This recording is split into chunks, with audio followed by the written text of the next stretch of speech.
ದೇವರ ನಾಮಕ್ಕೆ ಸ್ತೋತ್ರವಾಗ್ಲಿ. ಉದಯ ಕಾಲದ ಆತ್ಮಿಕ ಉಪಹಾರ ಕಾರ್ಯಕ್ರಮಕ್ಕಾಗಿ ಎಲ್ಲರಿಗೂ ಯೇಸು ಕ್ರಿಸ್ತನ ನಾಮದಲ್ಲಿ ಶುಭ ವಂದನೆಗಳು. ದೇವರು ನಿಮ್ಮನ್ನು ಆಶೀರ್ವದಿಸಲಿ. ಸ್ನೇಹಿತರೆ, ಆತ್ಮೀಯರೇ, ಪ್ರತಿದಿನದ ವಾಕ್ಯದಂತೆಯೂ ಈ ದಿನ ದೇವರು ಕೊಟ್ಟ ವಾಕ್ಯವನ್ನು ನಾವೆಲ್ಲರೂ ಕೂಡ ನೋಡಿಕೊಂಡು ದೇವರ ಆಶೀರ್ವಾದವನ್ನು ಹೊಂದಿಕೊಳ್ಳೋಣ. ದೇವರು ಈ ದಿನ ಕೊಟ್ಟಂತ ವಾಕ್ಯ ಸತ್ಯವೇದದಲ್ಲಿರುವ 25ನೇ ಕೀರ್ತನೆ 15ನೇ ವಚನ. ಈ ವಚನದಲ್ಲಿ ವಾಕ್ಯ ಹೀಗೆ ಹೇಳುತ್ತದೆ: ನನ್ನ ದೃಷ್ಟಿ ಯಾವಾಗಲೂ ಯೆಹೋವನಲ್ಲಿದೆ, ಆತನೇ ನನ್ನ ಕಾಲುಗಳನ್ನು ಬಲೆಯಿಂದ ಬಿಡಿಸುವವನು.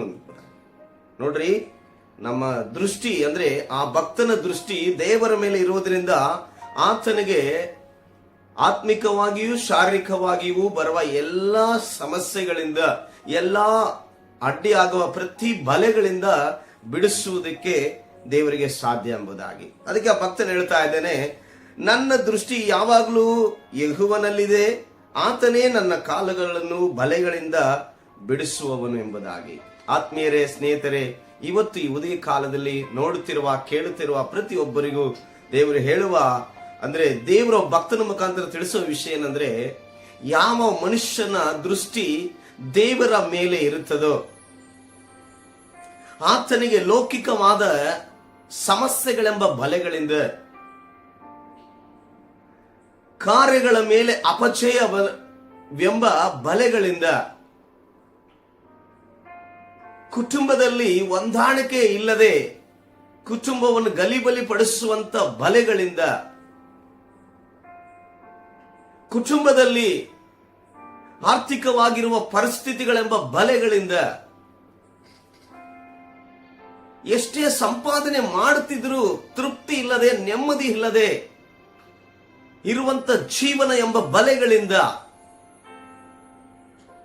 ಇವತ್ತು ಎಷ್ಟೋ ಜನ ಹಾದು ಹೋಗುತ್ತಿರುವುದರಿಂದ ಇವತ್ತು ಕರ್ತನು ತನ್ನ ಭಕ್ತನ ಮುಖಾಂತರ ತಿಳಿಸುವ ವಿಷಯ ಏನೆಂದರೆ, ದೇವರ ಮೇಲೆ ನಮ್ಮ ದೃಷ್ಟಿ ಇಡುವಾಗ ನಮಗೆ ಇಂಥ ಎಲ್ಲಾ ಬಲೆಗಳಿಂದ ದೇವರು ಬಿಡಿಸುವುದಕ್ಕೆ ಶಕ್ತನಾಗಿದ್ದಾನೆಂಬುದಾಗಿ. ನಾನು ಯೆಹೋವನ ಮೇಲೆ ನನ್ನ ದೃಷ್ಟಿಯನ್ನು ಇಟ್ಟಿದ್ದೇನೆ, ಆ ಕಾರಣದಿಂದ ನನ್ನ ಎಲ್ಲ ಬಲೆಗಳಿಂದ ಆತನು ಬಿಡಿಸುತ್ತಾನೆ ಎಂಬುದಾಗಿ. ಇವತ್ತು ನೋಡುವ ಪ್ರತಿಯೊಬ್ಬ ಸ್ನೇಹಿತರಿಗೂ ಆತ್ಮೀಕರಿಗೂ ಎಲ್ಲರಿಗೂ ನಾನು ಹೇಳಲಿಕ್ಕೆ ಇಷ್ಟಪಡುತ್ತೇನೆ, ದೇವರ ಮೇಲೆ ನಮ್ಮ ದೃಷ್ಟಿ ಇಟ್ಟು ನಾವು ಹೋಗುವಾಗ ಖಂಡಿತವಾಗಿಯೂ ನಮಗೆ ಈ ಲೋಕದಲ್ಲಿ ಎದುರಾಗುವ ಪ್ರತಿ ಕಾರ್ಯಗಳೆಂಬ ಬಲೆಗಳಿಂದ ದೇವರು ಏನ್ ಮಾಡ್ತಾನೆ, ತಪ್ಪಿಸುವನಾಗಿದ್ದಾನೆ. ಮರಣಾಂಧಕಾರಗಳಿಂದಲೂ ಪ್ರತಿ ಒಂದು ವಿಷಯದಲ್ಲಿ ದೇವರು ನಮ್ಮನ್ನು ತಪ್ಪಿಸುವನಾಗಿದ್ದಾನೆ. ಅದಕ್ಕೆ ನಮ್ಮ ದೃಷ್ಟಿ ದೇವರ ಮೇಲೆ ಇಡೋಣ, ದೇವರ ಕಾರ್ಯಗಳ ಮೇಲೆ ಇಡೋಣ, ದೇವರ ಕೆಲಸದ ಮೇಲೆ ಇಡೋಣ, ದೇವರ ಆರಾಧಿಸುವಂತದ್ರ ಮೇಲೆ ಇಡೋಣ, ದೇವರ ಮಹಿಮೆ ಪಡಿಸುವುದ ವಿಷಯದಲ್ಲಿ ನಮ್ಮ ದೃಷ್ಟಿಯನ್ನು ಇಡೋಣ.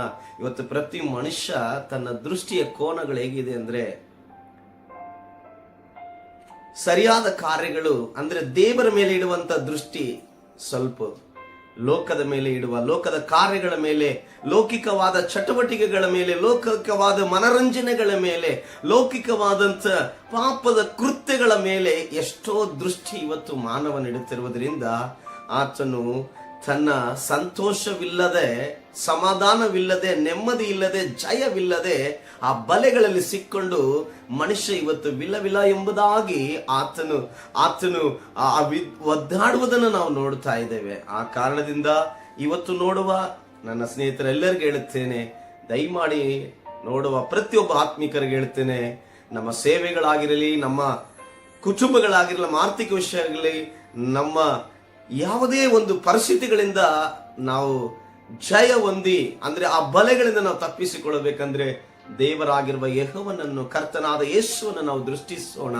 ಖಂಡಿತವಾಗಿಯೂ ನಮಗೆ ಆ ಬಲೆಗಳಿಂದ ದೇವರು ಬಿಡಿಸಿ ನಮ್ಮನ್ನು ಸಂತೋಷದಲ್ಲಿ ನಡೆಸುವನಾಗಿದ್ದಾನೆ. ಪ್ರಾರ್ಥಿಸಿಕೊಳ್ಳ ನೀವು ಕಾಲ. ಕರ್ತನೆ, ಹೌದು ಸ್ವಾಮಿ, ಎಲ್ಲರೂ ನಿನ್ನನ್ನು ದೃಷ್ಟಿಸಲಿ, ನಿನ್ನ ಒಳ್ಳೆ ಕಾರ್ಯಗಳನ್ನು ದೃಷ್ಟಿಸಲಿ, ನಿನ್ನ ಮೇಲೆ ಕರ್ತನೆ ಅಪ್ಪ, ಅವರು ಕರ್ತನೆ ಯಾವಾಗ ತಮ್ಮ ಆಲೋಚನೆಗಳೆಂಬ ದೃಷ್ಟಿಯನ್ನು ಇಡುವಾಗ, ತಮ್ಮ ಆತ್ಮಿಕದ ಕಣ್ಣುಗಳನ್ನು ತೆರೆದು ನಿನ್ನ ಮೇಲೆ ದೃಷ್ಟಿಸುವಾಗ, ನೀನು ಕರ್ತನೆ ಎಲ್ಲರ ಕರ್ತನೆ ಕಾರ್ಯಗಳು ಕರ್ತನೆ ಅಡ್ಡಿ ಮಾಡುವ ಮನುಷ್ಯನಿಗೆ ಸಮಾಧಾನ ಅಸಮಾಧಾನಗಳನ್ನು ಮತ್ತೆ ಕಷ್ಟ ಸಂಕಷ್ಟಗಳನ್ನು ಒಡ್ಡುವ ಬಲೆಗಳಿಂದ ಬಿಡಿಸಿ ಕಾಪಾಡುವುದಕ್ಕೆ ನೀನು ಶಕ್ತನಾಗಿದೆಯಾ. ಅದಕ್ಕಾಗಿ ಸ್ತೋತ್ರ.